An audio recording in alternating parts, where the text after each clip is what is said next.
আমরা 18 মাসে 1 কোটি লোকের চাকরি ওয়াদা করেছি। 18 মাসে 1 কোটি লোকের চাকরি। আপনার অর্থনৈতিক সমৃদ্ধি না থাকলে বাকি কিছু হবে না। আপনার নিরাপত্তাও শক্তিশালী হবে না, আপনার সমাজ শক্তিশালী হবে না, আপনার রাজনৈতিক অবস্থানও শক্তিশালী হবে না। সুতরাং অর্থনীতি হচ্ছে সবকিছুর মূলে। আমরা অর্থনীতির উপর অনেক বড় জোর দিচ্ছি। আমরা আমাদের কাজ শুরু করে দিয়েছি। যদি সরকারে আসার সুযোগ হয়, প্রথম দিন থেকে ডে 1 থেকে যাতে আমরা সিদ্ধান্ত দিতে পারি। আমরা সময় নষ্ট করতে চাই না। বাংলাদেশের মানুষের প্রত্যাশা কিন্তু অনেক বেশি। বুঝতে হবে, আগের মতো রাজনীতি হবে না।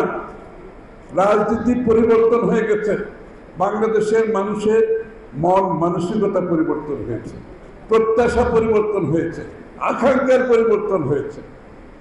এটার সাথে যদি আমরা রাজনীতি যারা করি, আমরা যদি চলতে না পারি, আমি পরিষ্কারভাবে আপনাদেরকে বলতে চাই, তাদের কোনো রাজনীতি বাংলাদেশে থাকবে না। ওই রাজনীতিবিদেরও থাকবে না, ওই দলেরও থাকবে না।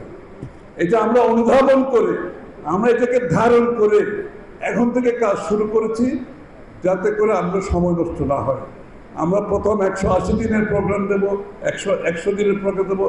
আপনারা জানেন আমরা 18 মাসে 1 কোটি লোকের চাকরি ওয়াদা করেছি। 18 মাসে 1 কোটি লোকের চাকরি, এটা কিন্তু অনেক বড় টার্গেট। কিন্তু আমরা টার্গেটটা দিয়ে বসে না। এই টার্গেট পূরণ করার জন্য কোথায় কোথায় আমরা চাকরি হবে সেটা আমরা সিদ্ধান্ত নিয়েছি। আমরা কাজ করেছি কোন কোন সেক্টরে কত লোকের চাকরি হবে, আত্মকর্মসংস্থান হবে, বিদেশে যাবে। 10 কোটি লোককে যদি আমরা 1 কোটি লোককে যদি আমরা প্রথম 18 মাসে তাদের কর্মসংস্থান, আত্মকর্মসংস্থান সৃষ্টি করতে পারি, বাংলাদেশের অর্থনীতি 18 মাসে ভালো অবস্থানে চলে যাবে। এই ক্রাইসিস থেকে আমরা বেরিয়ে যেতে পারব। এবং প্রতিটি ক্ষেত্রে আমরা পাওয়ার সেক্টরের ক্ষেত্রে বলেন, আমরা স্বাস্থ্য শিক্ষার ক্ষেত্রে বলেন, আমরা সিদ্ধান্ত নিয়েছি জিডিপির 5% করে স্বাস্থ্য খাতে, শিক্ষা খাতে আমরা ব্যয় করব। এত বড় সাহস নিয়ে কেউ কোনোদিন প্রোগ্রাম করেনি। অর্থাৎ ইউনিভার্সাল হেলথ কেয়ার, প্রত্যেকটা মানুষের হেলথ কেয়ারের অধিকার আমাকে দিতে হবে।